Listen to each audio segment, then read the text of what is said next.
Salut à tous, c'est Otakult et on se retrouve enfin pour un tout nouveau Otabreak, le 18ème si je dis pas de conneries.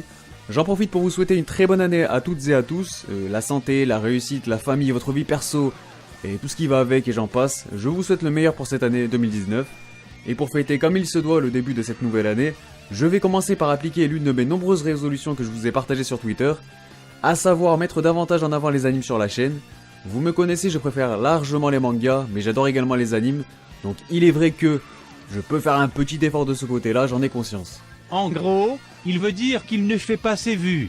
Sur ce, je vous propose donc une vidéo un peu chill où je vais vous parler des séries qui me hype le plus pour 2019. J'ai volontairement mis de côté les nouvelles saisons pour me concentrer uniquement sur les toutes nouvelles adaptations animées. Je précise aussi qu'il ne s'agit pas d'un top, mais tout simplement d'une sélection d'animes. Bref, sans plus attendre, je vous donne rendez-vous après l'intro.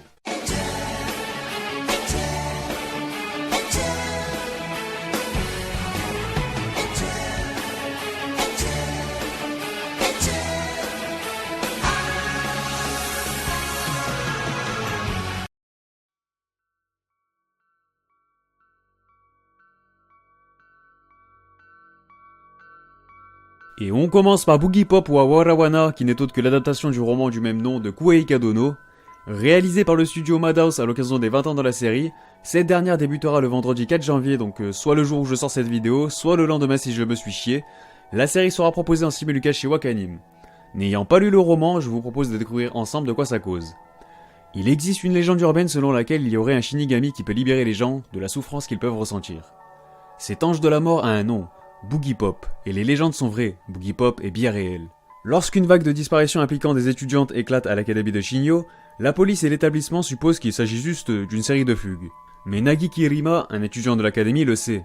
Quelque chose de mystérieux et de mauvais est en train de se produire. Est-ce Boogie Pop ou quelque chose de bien plus sinistre? Bon, je pense que j'ai pas besoin d'en dire plus, j'ai pas besoin d'aller plus loin, je suis persuadé que rien que ce synopsis et les différents visuels ont suffi à vous hyper également. Ajoutez à cela que c'est le grand studio Madhouse aux commandes, à qui l'on doit entre autres quelques classiques comme Hunter x Hunter, Hajime no Ippo ou encore Death Note. Alors en temps normal je ne suis pas du genre à me fier à un synopsis ou quelconque trailer, ni même à un staff d'ailleurs. Mais là je pense qu'il y a de quoi être confiant puisque ce sera Natsume Shingo à la réalisation. Il a notamment déjà bossé sur One Punch Man, Full Metal Alchemist Brotherhood et bien d'autres séries dotées d'une animation vraiment propre. Pour ce qui est du fond de l'anime, j'affectionne particulièrement tout ce qui est délire légende urbaine, creepy et sombre à partir du moment où ces éléments servent à l'intrigue. Si c'est juste me foutre du gore pour du gore, je lâcherai très vite l'affaire. En attendant de me faire un avis concret, j'attends le premier épisode avec une grande impatience. On poursuit avec la nouvelle adaptation du manga Dororo du grandissime Osamu Tezuka. Nous retrouverons non pas un, mais deux studios aux commandes, à savoir le studio MAPPA, épaulé par Tezuka Productions. A noter que celui-ci est prévu pour le 7 janvier sur Amazon Prime Video. Le manga est quant à lui disponible aux éditions Tonkam en 4 opus. Voilà de quoi ça cause.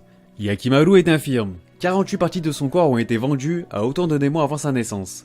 Rafistolé de toutes parts par un chirurgien compatissant, adolescent, il se découvre d'étranges pouvoirs psychiques. Accompagné de Dororo, un petit voleur espiègle, il arpente le Japon à la recherche d'un endroit où vivre en paix, affrontant au passage esprits et forces obscures. Il s'agit d'un manga qui me fait de l'œil depuis un certain moment, et j'ai également envie d'enrichir ma culture tezukaesque. Ce sera donc une pierre deux coups à l'occasion de la sortie de cet animé. Mis à part ça, sur les grandes lignes, ça m'a l'air d'être totalement ma came. Des samouraïs, des démons, une histoire saupoudrée d'une bonne dose de vengeance, le tout marié d'un petit côté historique mais aussi fantastique. Franchement, il y a de quoi nous hyper. A noter que le réalisateur n'est autre que Furuhashi Kazuhiro, l'homme qui a notamment bossé sur l'ancien anime de Hunter x Hunter, Kenshin le Vagabond, mais aussi plusieurs Gundam. Voilà, donc j'attends donc Dororo avec impatience. Et oui, comment la petite pépite The Promised Neverland pourrait passer à côté de ma petite sélection? La série animée du manga de Kaiu Shirai et d'Emizo Pozuka débutera le 9 janvier prochain sur Wakanim. Le studio Cloverworks se charge de l'animation avec Kanbe Mamoru à la réalisation, qui a déjà bossé sur le très bon anime de Maggie par exemple. Mais bref, voici un petit résumé. Emma, Norman et Ray coulent des jours heureux à l'orphelinat de Graceville House. Entourés de leurs petits frères et sœurs, ils s'épanouissent sous l'attention pleine de tendresse de maman, qu'ils considèrent comme leur véritable mère. Mais littéralement tout bascule le soir où ils découvrent l'abominable réalité qui se cache derrière la façade de leur vie paisible. Ils doivent s'échapper, c'est une question de vie ou de mort. Je n'ai pas peur de m'avancer en prédisant qu'il s'agira du plus gros succès de 2019 côté anime. Si le manga des éditions Kazé est déjà sur toutes les lèvres aussi bien en France qu'au Japon, son anime risque d'énormément booster ses ventes. The Promised Neverland, c'est des coups de pression divins placés tels des screamers au parfait moment, et j'espère que l'anime saura sublimer ce point qui, à mes yeux, est déjà vraiment bien retranscrit dans le manga de par l'excellente mise en scène de Demizu Pozuka. Teppen, c'est aussi une ambiance suffocante, mystérieuse et éprouvante. Je suis curieux de voir le rendu avec l'anime de ce côté-là également. Et enfin, les personnages sont incroyables, le scénario rafraîchissant. Enfin, pour faire court, c'est le nouveau gros hit du Jump en fait, qui a toutes les cartes en main pour marquer l'année 2019 de son emprise. On peut aussi noter que visuellement parlant, ça a l'air vraiment propre, et des retours que j'ai eu de l'avant-première du premier épisode, il s'agit clairement d'un anime à ne pas manquer et clairement à la hauteur des espérances. On arrive à l'adaptation animée du manga Les Rôdeurs de la Nuit de Gotoge Koyoharu, aussi connu sous le titre de Kimetsu no Yaiba. Entre le studio Ufotable, réputé pour ses animations de folie, et un casting XXL où l'on trouvera entre autres les seiyuu de Griffith, Soma ou encore Ken Kaneki, on ne peut s'attendre qu'à une tuerie visuelle concernant cette série. Si rien qu'avec ça je n'ai toujours pas suscité ton intérêt, voici le synopsis. Depuis les temps anciens, il existe des rumeurs concernant des démons mangeurs d'hommes qui se cachent dans les bois. Pour cette raison, les citadins locaux ne s'y aventurent jamais la nuit. La légende raconte aussi qu'un tueur de démons déambule la nuit, chassant ces démons assoiffés de sang. Pour le jeune Tanjiro, ces rumeurs vont bientôt devenir sa dure réalité. Depuis la mort de son père, Tanjiro a pris sur lui pour subvenir aux besoins de sa famille. Malgré cette tragédie, ils réussissent à trouver un peu de bonheur au quotidien. Cependant, ce peu de bonheur se retrouve vite détruit le jour où Tanjiro découvre que sa famille a été massacrée et que la seule survivante de ce drame n'est autre que sa sœur Nezuko, qui est elle aussi devenue une démone. À sa grande surprise, Nezuko montre encore des signes d'émotion et de pensée humaine. Ainsi commence la rude aventure de Tanjiro, celle de combattre les démons et de rendre sa sœur sa forme humaine. Ah là là, il s'agit de l'un de mes derniers gros coups de cœur dont j'attends avec une immense impatience l'animé, mais vous avez même pas idée, c'est clairement celui que j'attends le plus. Bien que le manga soit très bon et qu'il connaisse une très belle évolution graphique aussi au fil des chapitres, je comprends que le style de dessin atypique de l'auteur puisse en rebuter plus d'un. En revanche, là il y a un anime qui arrive et qui va venir sublimer, mais surtout gommer le gros point noir du manga. Alors certes l'histoire reste en somme assez classique dans le fond, mais je vous assure que l'auteur y apporte sa touche. Un shonen neketsu comme on les aime qui ne se contente pas de suivre à la lettre les codes transmis par ses prédécesseurs, bien qu'il s'en sert parfaitement aussi. Les Rôdeurs de la Nuit est un manga qui possède aussi ce petit côté old school, années 90, qui fait en grande partie son charme, entre une intrigue vraiment prenante, des personnages très attachants, des combats innovants et époustouflants. C'est clairement le neketsu incontournable de 2019, donc j'espère que tu seras au rendez-vous au mois d'avril. On enchaîne avec de l'inédit cette fois-ci avec l'anime Gunju no Magmel, basé sur le manga de Dai Nembyo, un manga qui n'est pas licencié en France encore, mais qui a surtout la particularité d'être aussi un manhwa, puisqu'il a été publié d'abord en Chine dans un premier temps, puis depuis 2015, il est publié au Japon dans le Shonen Jump Plus, où 4 tomes sont déjà sortis. Avant de vous partager le synopsis, il faut savoir que la série débutera en avril 2019 sous la responsabilité du studio Pierrot. L'histoire se déroule dans un monde où un nouveau continent nommé Magmel apparaît soudainement dans l'océan, laissant ainsi place à une nouvelle ère d'exploration. Les explorateurs s'aventurent sur l'île pour y trouver des nouvelles formes de vie et des ressources jusqu'alors inconnues, mais ces derniers subissent des catastrophes les uns après les autres. L'histoire suit le quotidien de mystérieux jeunes hommes nommés Anglers qui portent secours aux explorateurs en danger. Alors je vous avoue que je suis tombé littéralement par hasard sur cet animé en faisant mes petites recherches pour réaliser cette vidéo, mais il m'a bien tapé dans l'œil. J'ai toujours été friand de ce genre d'histoire d'exploration, de la découverte de l'inconnu, des mystères qui planent autour et tout le tralala. J'ai vraiment envie de suivre ces fameux aventuriers dans leur quête, histoire de voir ce que ça va donner, et d'autant plus qu'il y a un petit côté archéologique qui n'est pas pour me déplaire non plus.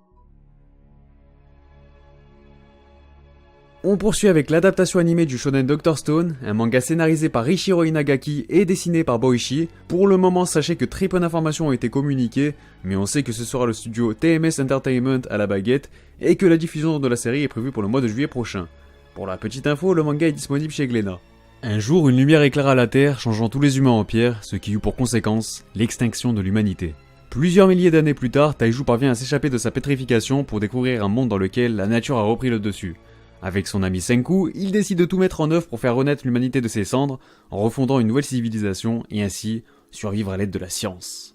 Bon, pour être honnête, je compte suivre cet anime avant tout pour Boichi, puisque c'est la première fois qu'il voit le fruit de son travail être récompensé par une telle adaptation. En revanche, je n'irai pas jusqu'à dire que je suis spécialement fan de Dr Stone. La lecture du manga est certes assez plaisante, mais il a à mon sens trop de lacunes qui m'empêchent de le kiffer pleinement. Je pense notamment à l'univers dont la crédibilité est proche de zéro, tant les protagonistes avancent avec une facilité déconcertante d'une étape à une autre. Enfin bref, je ne suis pas là pour lui jeter la pierre ou pour le descendre. Malgré ses défauts, Dr Stone a le mérite de proposer un concept rafraîchissant et je pense sincèrement que l'anime pourrait éventuellement nous permettre de suivre l'histoire sous un format encore plus fun, mais tout aussi plaisant. Et enfin, pour conclure cette petite sélection d'animes, j'ai choisi l'adaptation animée du seinen Vinland Saga de Yukimura Makoto. Aucune date n'a été fixée, mais la grosse tuerie est quasi garantie puisque c'est l'excellent Wit Studio aux commandes.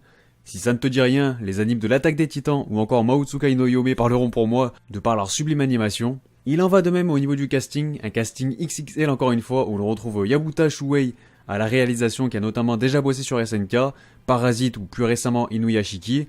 Au niveau des chara-design, on a Abiru Takahiko, vous savez le type qui s'est chargé de ça pour Hunter x Hunter 2011. Enfin bref, vous l'avez compris, le staff envoie du lourd, donc toutes les conditions sont réunies pour avoir droit à une grosse tuerie. Le manga est quant à lui disponible aux éditions Kurokawa. Voici le synopsis. Vinland Saga nous raconte l'histoire d'un jeune viking nommé Thorfinn. Ce dernier fait partie de l'équipage d'un chef de guerre du nom de Askeladd, qui n'est autre que l'assassin de son père. Enchaînant les combats et les missions dangereuses, Thorfinn s'endurcit et gagne en maturité sous la tutelle de l'assassin de son père qui l'a rejoint dans le but de se venger. Cependant, il se retrouve pris au milieu d'une guerre pour la couronne d'Angleterre. Je sais que vous êtes déjà hypé, je sais que je n'ai même pas besoin d'en dire plus, mais j'insiste. Si vous n'avez pas encore lu Vinland Saga, vous allez vous manger une gifle de cow-boy. Mêlant action et epicness dans un contexte historique, Vinland Saga nous propose également d'excellents personnages. Notamment le héros de l'histoire Thorfinn qui connaît un développement tout simplement grandiose, et qui ne se cantonne pas qu'à une simple vengeance, croyez-moi. Pour conclure, on peut dire que cette année 2019 s'annonce tout simplement immensément riche en animation, autant côté inédit qu'au niveau des nouvelles saisons. Je pense notamment à Mob Psycho 100, Gambling School, One Punch Man, My Hero Academia, Shingeki no Kyojin, et bien plus encore. J'aurais également pu citer Doro et Doro, Kengan Ashura et Fire Force qui m'intéressent également côté inédit. En tout cas, j'espère que cela vous aura fait plaisir que je parle d'anime parce que du mien, de mon côté, le plaisir était là. J'attends vos avis sur la vidéo, mais aussi sur les animes que vous attendez le plus dans les commentaires. Je me suis personnellement interdit de sélectionner des nouvelles saisons, mais rien ne vous empêche d'en parler, hein.